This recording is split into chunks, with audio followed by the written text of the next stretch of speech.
Hello and welcome to our special coverage on Q2 earning. I am Vivek Mittal और आज हमारे साथ एक खास मेहमान हमारे साथ जुड़े हैं सोना BLW प्रीसीजन के group CFO mister Rohit Nanda ji on Q2 earnings. Rohit sir, hi, good afternoon sir. Thank you very much sir for your precious time sir.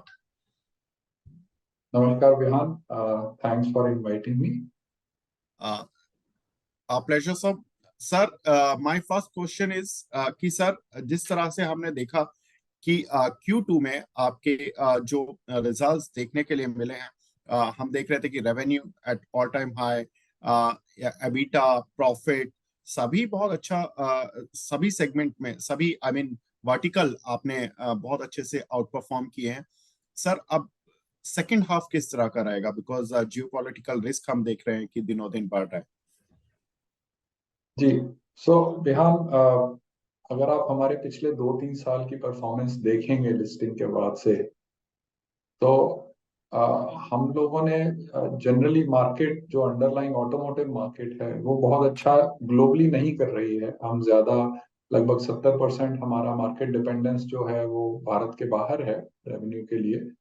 पर बिना मार्केट की सपोर्ट के भी हमने लास्ट 3 साल में अच्छा ही किया है। और जो हमारी ऑर्डर बुक है उसको देखते हुए हमको लगता है कि आगे भी ठीक ही होना चाहिए। सो अभी ऑल्दो कुछ वॉर वगैरह की वजह से लग रहा है, बट उस वॉर की वजह से कुछ हमारे बिजनेस पे अभी इमीडिएटली तो इम्पैक्ट ऐसा नहीं लगता है।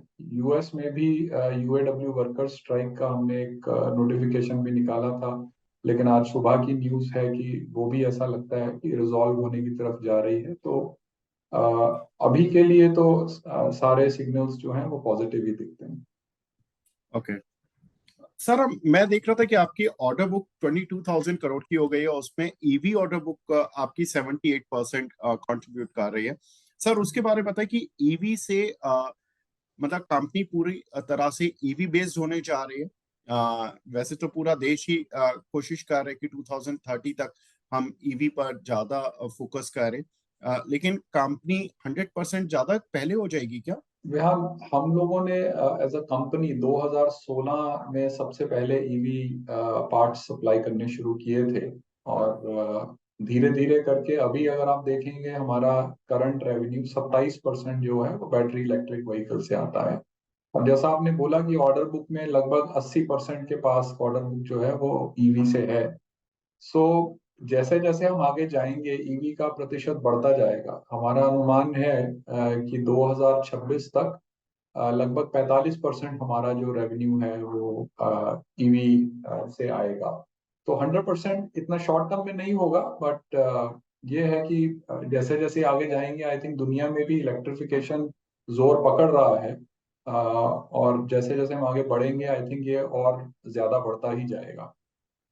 ओके, तो sir, any specific target for the order book की, लाइक अभी 22,000 करोड़ की है, सो इसके एग्जीक्यूट करने की जो आपकी टाइमिंग होती है वो कितनी होती है, लाइक कि 6 महीने, 1 साल, 2 साल, किस तरह से एग्जीक्यूट करते हो? और इस साल का end of the year target क्या है कि कितनी ऑर्डर बुक के साथ क्लोज करेंगे? तो इसमें देखिए विवेक, जो ऑर्डर बुक है हमारी, इसमें जो कस्टमर होते हैं हमारे, जो OEMs हैं या Tier 1 हैं, उसमें हर ऑर्डर के साथ उसका एक स्टार्ट ऑफ प्रोडक्शन शेड्यूल होता है। तो जी। अभी की अगर हम ऑर्डर बुक देखेंगे तो इसमें फाइनेंशियल ईयर 27 तक, जो अप्रैल 26 से मार्च 27 वाला जो फाइनेंशियल ईयर है, जितने हमारे बड़े ऑर्डर्स हैं वो लगभग सबके सारे के सारे ऑर्डर्स जो हैं तब तक प्रोडक्शनाइज हो जाने चाहिए। ओके। तो और सर, ऑर्डर बुक, या प्लीज कैरी। जी, प्लीज बताइए। सर, ऑर्डर बुक की जो ईयर एंड क्लोजिंग होगी, वो इसी रेंज में रहेगी ऑर्डर बुक? वो थोड़ा बताना मुश्किल है विवेक, क्योंकि जो ऑर्डर्स हम नए जीतते हैं जनरली, जो जिस तरह का हमारा ऑटोमोटिव कंपोनेंट्स का बिजनेस है, हम्म। ऑर्डर जीतने में लगभग आपको 1 से 1.5 साल लग जाता है। बिकॉज उसमें आपको अपने पार्ट अप्रूवल और वो सब जो सैम्पलिंग वगैरह करना होता है, या। अ, तो उसमें एक से 1.5 साल लगता है। तो इसलिए उसको टाइम कर पाना इतना पॉसिबल नहीं होता है। तो तभी आप देखेंगे पास्ट में भी ऑर्डर विनिंग जो है हमारी अनइवन रहती है। तो ये बताना थोड़ा मुश्किल होगा कि ईयर एंड तक क्या होगा, but I mean goes without saying कि हमारा तो हमेशा कोशिश रहता है कि ऑर्डर बुक बढ़ता ही रहे। जितना ज्यादा हम ऑर्डर विन कर पाएंगे उतना ही हमारा फ्यूचर ग्रोथ जो है वो उतना पॉजिटिव होता जाता है।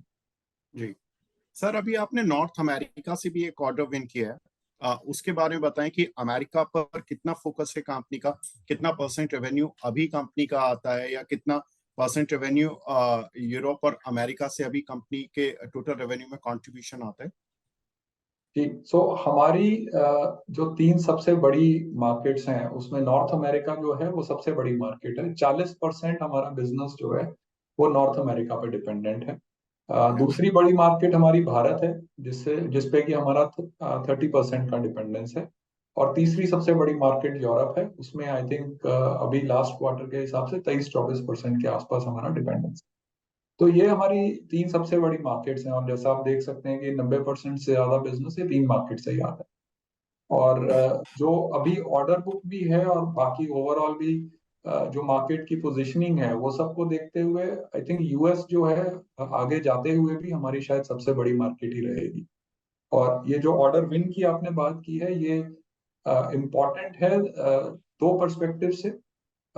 ये एक बहुत ही नई तरह की डिफरेंशियल असेंबली है जिसका हमने ऑर्डर जीता है। ये दुनिया में पहली बार कोई कंपनी इलेक्ट्रिक व्हीकल में इस तरह की डिफरेंशियल असेंबली यूज कर रही है। ओके। सो ये डिफरेंशियल असेंबली रोटर शाफ्ट के अंदर इनबिल्ट है, ऐसा पहले और किसी हमारे एटलीस्ट नॉलेज में नहीं है किसी कंपनी ने किया हो। तो एक तो टेक्नोलॉजी पॉइंट ऑफ व्यू से इम्पोर्टेंट है बिकॉज इसमें हमारा इंजीनियरिंग एफर्ट और जो समय लगा है उसके हिसाब से ये काफी प्रेस्टिजियस ऑर्डर है। प्लस जो हमारे कस्टमर्स हैं वर्ल्ड वाइड उनके लिए भी एक ये इसलिए हमारे लिए पॉजिटिव हो जाता है क्योंकि इससे हमारी अगेन जो इंजीनियरिंग कैपेबिलिटी है वो और भी स्टेब्लिश होती है, और तो हमको फ्यूचर में और कॉम्प्लेक्स प्रोडक्ट्स बनाना या उसके ऑर्डर जीतना वो सब हमारे लिए और ज्यादा बेटर हो जाते हैं उसके प्रोस्पेक्ट्स। ओके। सर, अगर हम देखें तो आपका थ्री व्हीलर ईवी में भी कुछ अब आपको ऑर्डर्स मिल रहे हैं। उसके बारे में बताएं, बिकॉज मैं पढ़ रहा था कि आपके कुछ प्रोडक्शन भी स्टार्ट होने वाला है। तो अभी इस लाइन में कुछ प्रोडक्शन आपका हो रहा था, या ये एक नया वर्टिकल आपने क्रिएट किया है, वहां पर आप नया प्रोडक्शन कार के सप्लाई करेंगे?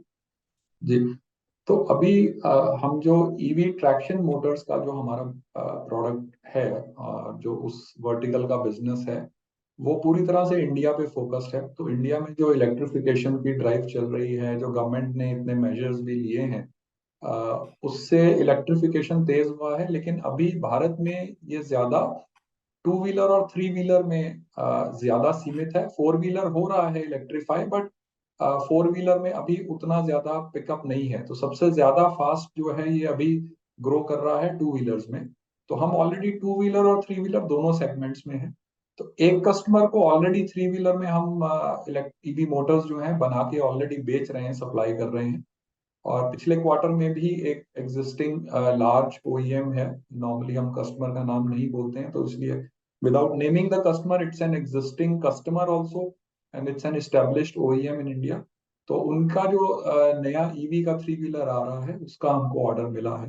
तो ओके। हम ऑलरेडी इस मार्केट में हैं, just to maybe answer the earlier part of your question, and this is a new addition.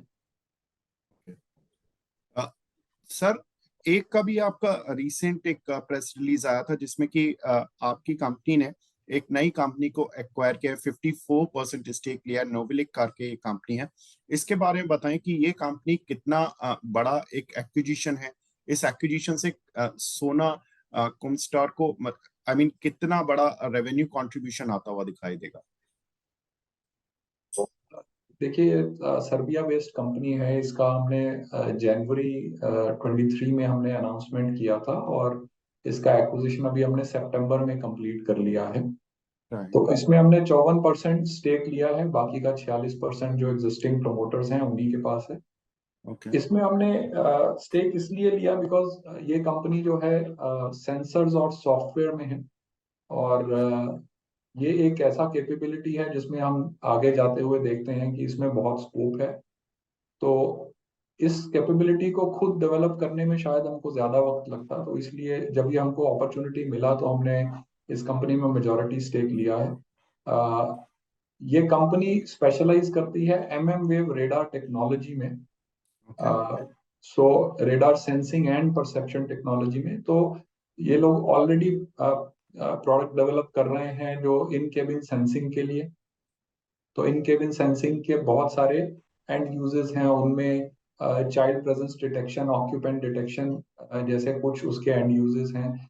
इसके अलावा इनके पास प्रोडक्ट्स हैं जो कि आपके कार के आसपास जो सेंसिंग है वो भी उस पे भी ये लोग काम कर रहे हैं। और इसके अलावा इंडस्ट्रियल एंड होम ऑटोमेशन में भी ये लोग डेवलपमेंट कर रहे हैं।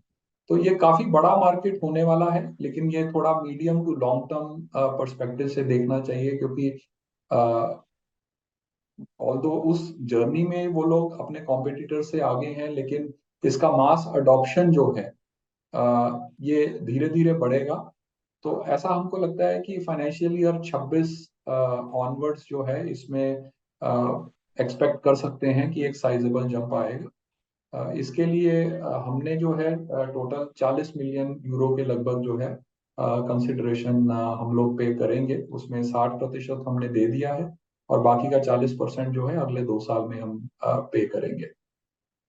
तो सर जो सेकंड हाफ होगा उसके जो आपके टोटल कंसोलिडेटेड रिजल्ट्स होंगे तो उसमें इस कंपनी का एडिशन आएगा, तो ये एडिशन कितना होगा?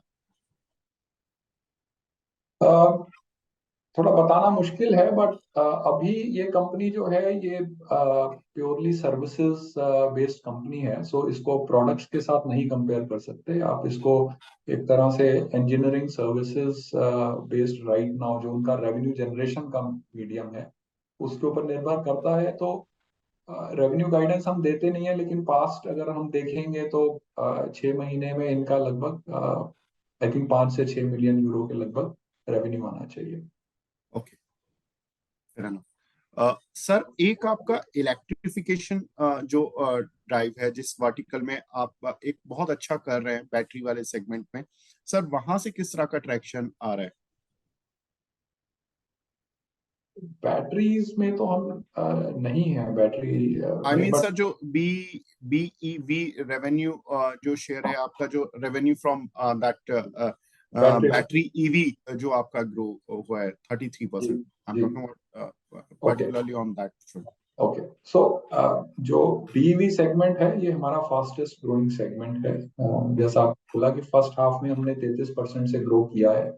और अगर आप जो ऑर्डर बुक की हम बात कर रहे थे 22,500-600 करोड़ के लगभग जो ऑर्डर बुक है हमारा, उसका 78% जो है वो ईवी सेगमेंट से ही है। तो ओके। इस ये सेगमेंट जो है ये हमारा फास्ट ग्रोइंग सेगमेंट रहने वाला है। और जब मैं इसकी बात करता हूं तो हर क्वार्टर में नहीं देखना चाहिए, आप अगर साल दर साल देखेंगे तो हर साल ये हमारा फास्टेस्ट ग्रोइंग सेगमेंट ही रहेगा, क्योंकि फाइनली जो ऑर्डर बुक है वही रेवेन्यू में कन्वर्ट होगा आने वाले 3-4 साल में। तो आप देखेंगे कि इसका प्रतिशत बढ़ता ही रहेगा। Okay. And sir EBITDA margins पर कुछ प्रेशर आ सकता है अगले सेकेंड हाफ में, क्योंकि ये जो फर्स्ट हाफ था ये डिमांड ड्रिवन भी था और जियोपॉलिटिकल रिस्क भी थोड़े से साइलेंट थे। अभी जो हमारी भी एनालिस्ट कम्युनिटी से बात हो रही है वो उनसे कमोडिटीज पर व्यू लेते हैं, तो वो थोड़े से असमंजस में है कि हो सकता है कि कोई भी particular commodity due to this war situation spike कर सकती है। कंपनी कितना प्रिपेयर है? कंपनी कुछ मार्जिन्स टॉप आउट होते हुए देख रही है इन शॉर्ट टर्म? देखिए, अगर आप पिछले 15-20 साल की हिस्ट्री देखेंगे कंपनी की, तो हम लोगों ने 25 से 28% का EBITDA मार्जिन लगभग हमेशा ही किया है। ओके। और हमको ऐसा लगता है कि गोइंग फॉरवर्ड भी इसी रेंज में रहना चाहिए। स्टील प्राइसेस अभी तो बढ़ती हुई नहीं लगती हैं, बट जब भी स्टील प्राइसेस बढ़ती हैं तो उससे मार्जिन परसेंटेज में असर आता है, क्योंकि हमारा स्टील प्राइस जो होता है जनरली मोस्टली सारे कस्टमर्स को पास थ्रू होता है। तो हम मार्जिन लूज नहीं करते हैं, but margin as a percentage गिर जाता है बिकॉज ऑफ अरिथमेटिक इफेक्ट। तो अगर प्रतिशत की बात करेंगे तो स्टील प्राइस बढ़ने से मार्जिन गिर सकता है, लेकिन अभी स्टील प्राइस बढ़ती हुई दिखती नहीं है। क्योंकि एक तरफ लोग जनरली थोड़ा मंदे की भी बात करते हैं, तो मंदे में तो स्टील प्राइस के बढ़ने का कोई चांस नहीं लगता। सर लास्ट क्वेश्चन, जो आपका मेजर रेवेन्यू आता है, आई मीन अराउंड 40% या जस्ट दैट की नॉर्थ अमेरिका से आते हैं, सर वहां पर किस तरह की बातें हो रही हैं क्लाइंट से, ट्रैक्शन किस तरह के, क्योंकि आईटी कंपनीज ने जो अपना आउटलुक दिया इस बार, गाइडेंस जो दी है वो थोड़ी सी स्लगिश साइड पर दी है, उनको लग रहा है कि थोड़ा सा एक टेम्परेरी स्लो डाउन है यूएस में। आपका किस तरह का ट्रैक्शन आ रहा है क्लाइंट से?